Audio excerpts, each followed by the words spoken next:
Okay, so this is the King of Cups. It's not indicating to me so much like a water sign, but I do feel for many of you it could be. But I feel like this is an energy of somebody who is full of wisdom, who doesn't really resort to escapism to, not deal with the reality of his or her situation. We also have the Knight of Cups, which is a very creative, very caring, very loving type of a person. They have a good heart generally, but they want to please other people a little bit too much. And then we have, the very young Page of Cups energy in the reverse position. This is somebody that resorts to escapism, possibly, drugs, alcohol, or even aligning themselves with bad people because they are so eager to please.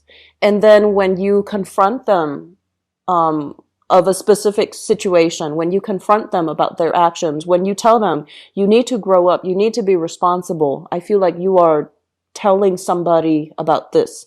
I see those words like, escaping your mouth this month.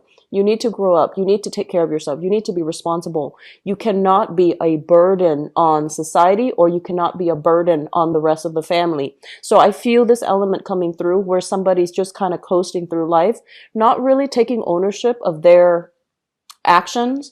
And there is a victim mentality associated with this card, okay? So for some of you, it could be a water sign, so a Pisces, Cancer, Scorpio that you are dealing with. And then for others of you, I feel that it is somebody within your family unit under the age of 30 that is behaving this way. And I feel as if they're dealing with a lot of internal conflict. Okay, so this is a card overall about strife, about not having harmony, not having peace, not having, like, I feel like this person is really tied up with you. And as a result of it, they might not,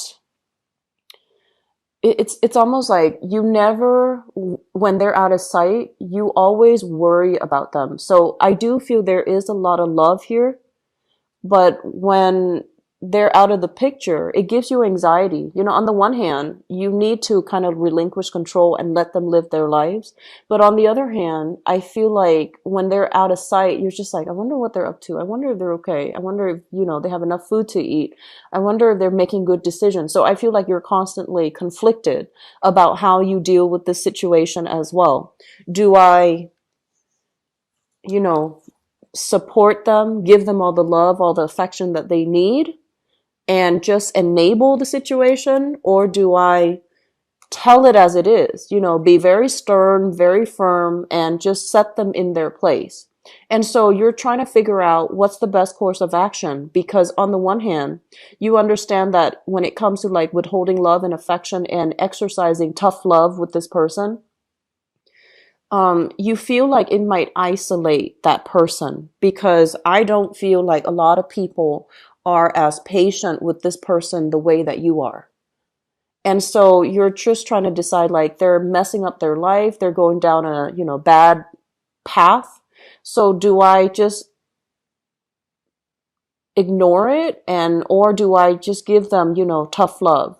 And I also feel like you care about them, and they're kind of burning bridges left and right. So you feel like if you were to kind of cut them off or to stop supporting them when they're in a jam, who will they turn to? You're afraid that they're going to turn to the other bad people.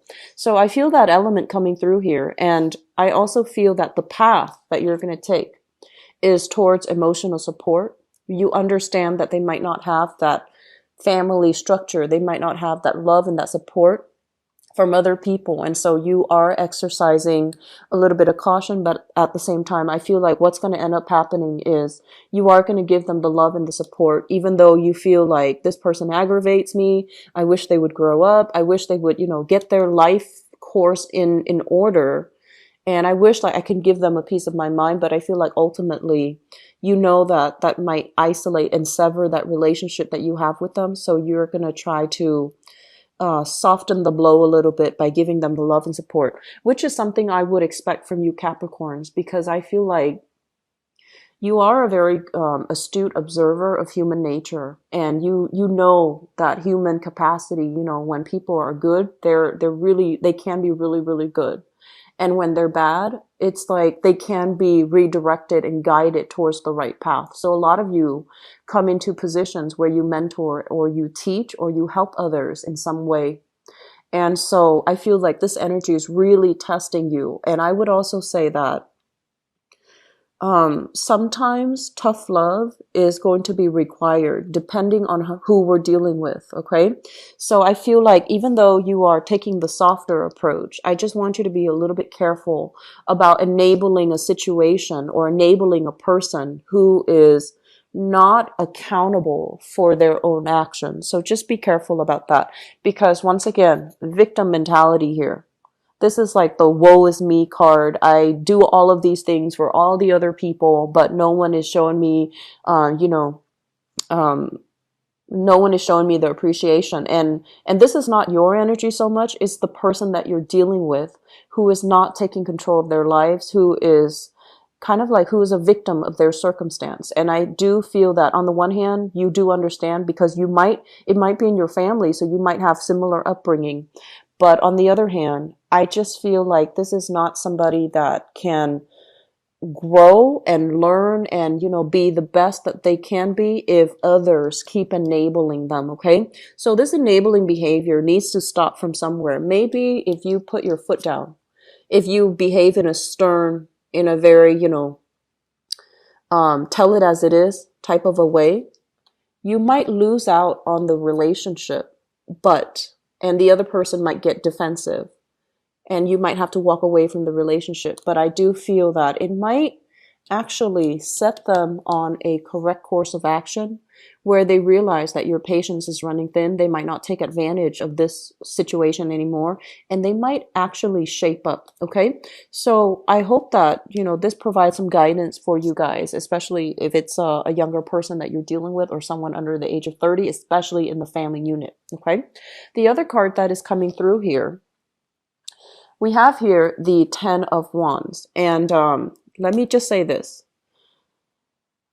The past 10 months. So this to me denotes like a type of energy, and it's predicting like time frame. So the past 10 months, things have been really, really, really piling on. Things have been really busy, very hectic. A lot of swift changes have happened in your life. I feel for many of you, this is a card about picking up the pieces and moving. So there might have been a lot of travel. There might have been a lot of like change in environment.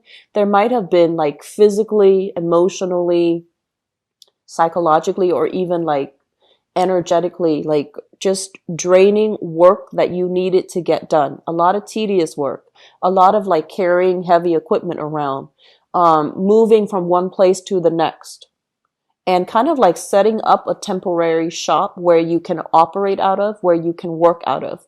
I see a lot of a relief worker, like people setting up, you know, like a first aid like little hut where you can operate and see clients. I see a lot of like people, lawyers especially, doing some type of pro bono work where you go to an area that is heavily afflicted. You set up like a little temporary canopy, a little camp or a little tent, and then you see clients. So this is like setting up shop. So the last 10 months, including the month of August, I feel like it has been very physically demanding, the work that you're doing. This is also dealing with inclement weather. So a lot of rain, hail, sleet, even like very severe, you know, hot weather where you're carrying a lot of equipment, a lot of stuff, and things have been a little bit difficult for you in terms of navigation. Okay. It's showing up in the reverse position. So things are going to be not hectic at all this month. So I feel like you have a lot of downtime. You have a lot of time to recuperate. But I want you to be careful. Like, you're used to this energy. You work in a really methodical manner. You're used to this.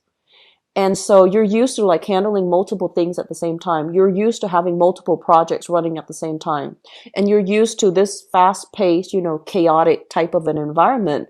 So when things slow down, take the time and the moment to slow down with the energy. It's basically telling you kind of like the calm before the storm. It's basically telling you, you need a breather. Here, we're giving you a breather. So you need to really slow down. So don't take on additional projects, especially if others are coming to you not able to handle their own responsibilities. And they're just like, can you help me with this? Can you help me with that? Can you do this for me or do that for me? And you're just like, well, I've done it in the past, I've done it in the past, so why not? Well, the thing is, take some time off, take care of yourself, and, having some downtime, don't feel guilty about it. I feel like Capricorns and Virgos, you guys, whenever you're kind of free and you don't have a lot on your plate, you always find something to do because you feel guilty just sitting still. I feel like some Taurian people, you're like that too, but I feel like, Capricorn, Virgos just constantly have to dither and tinker with something. So if they're telling you, if the energy slows down for this month, take the time to really be in the moment. Don't feel like, okay, I need to do something. I need something to keep me sharp, to keep me on my toes. So you might end up taking on other people's responsibilities. And that's enabling, okay? That's enabling. That means they're not taking care of themselves. They're taking advantage of the situation. You're kind of falling right into it. And so be careful, please. What I also feel as well is this is a card of being in a very deep meditative state. Okay, this is a card overall about reassessing progress, waiting on a outcome from a progress. So I see a lot of you. This is usually what I think about, like somebody working in a laboratory. They're testing something and they have to wait like 5 days in order to see the results. And they have different experiments or different tests that they're running. And they have to, take some time off, document everything that they see, document everything that they observe in their lab, notebook.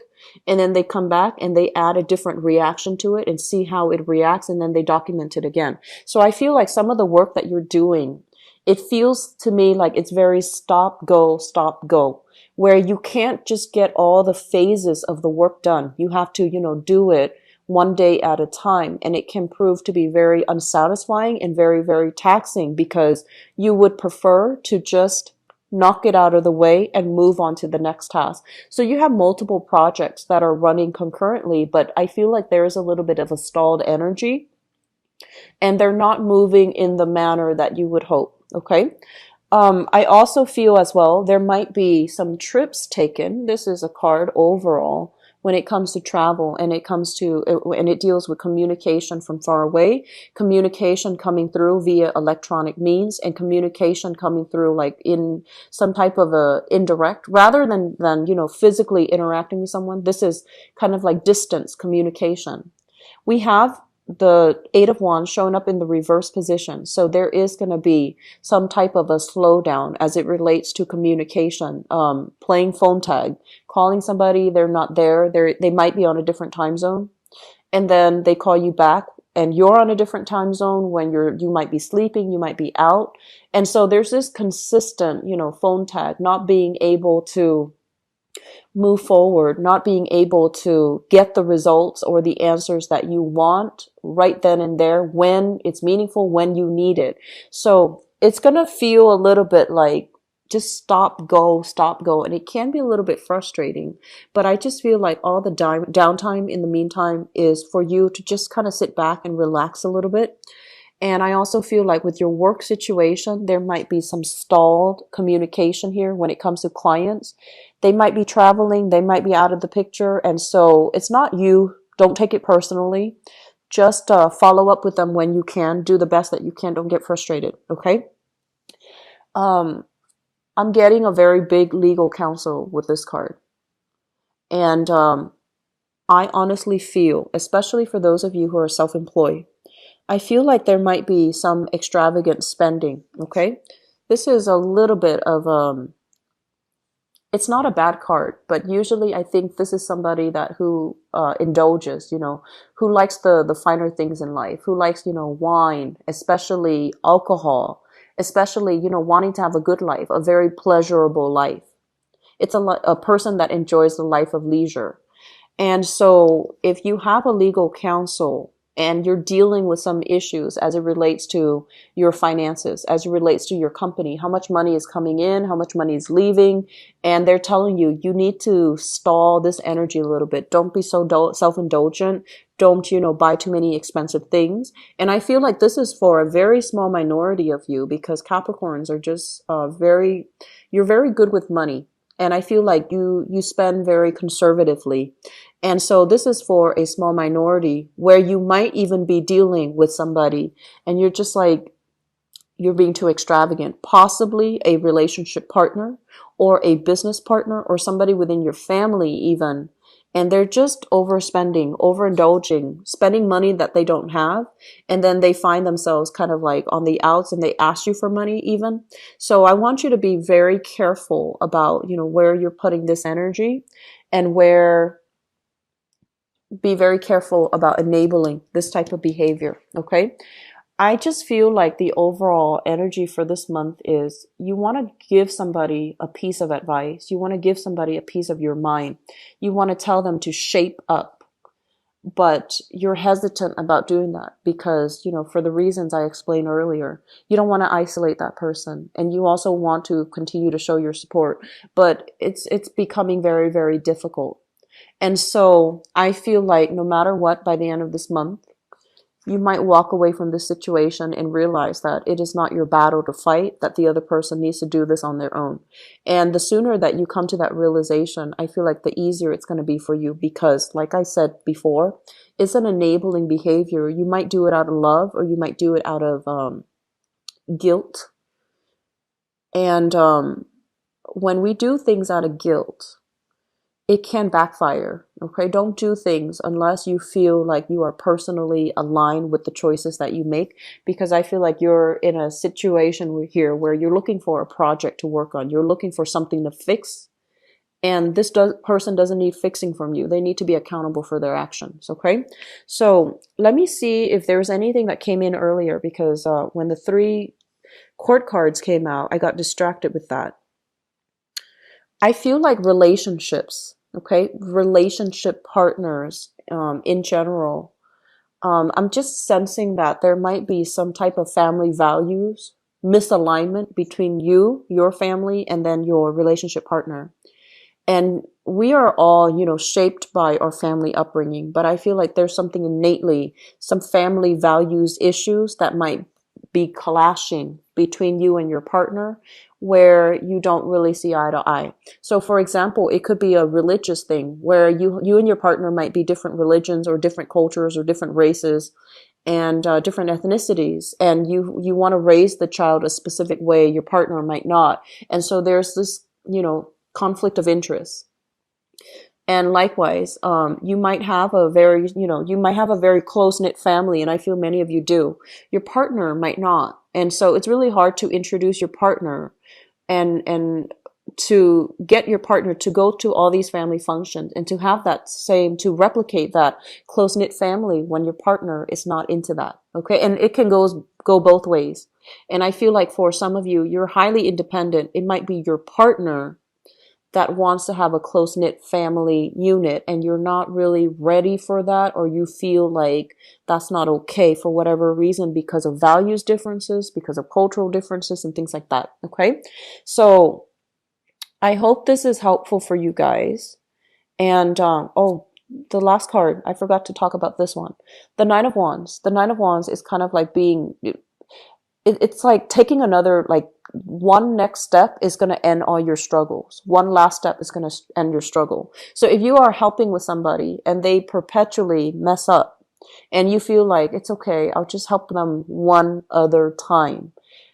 Be careful about that. Okay. Because I feel like while you see it as, like the end justifies the means. I feel like in this situation, it would be best for you. We have here the Nine of Wands, and we have here the Eight of Wands and the Ten of Wands. The Ten of Wands is just dropping a big burden because you don't want to be bothered with it anymore. And so you're just like, I'm almost there. I'm almost there. I want to fight it. I want to just, get through the last stage of the process. And they're telling you, make sure that it is your battle that you're fighting. Make sure you're struggling for something that is meaningful, sustainable, and long lasting. Otherwise, you're just struggling for somebody else's burden that they need to be accountable for.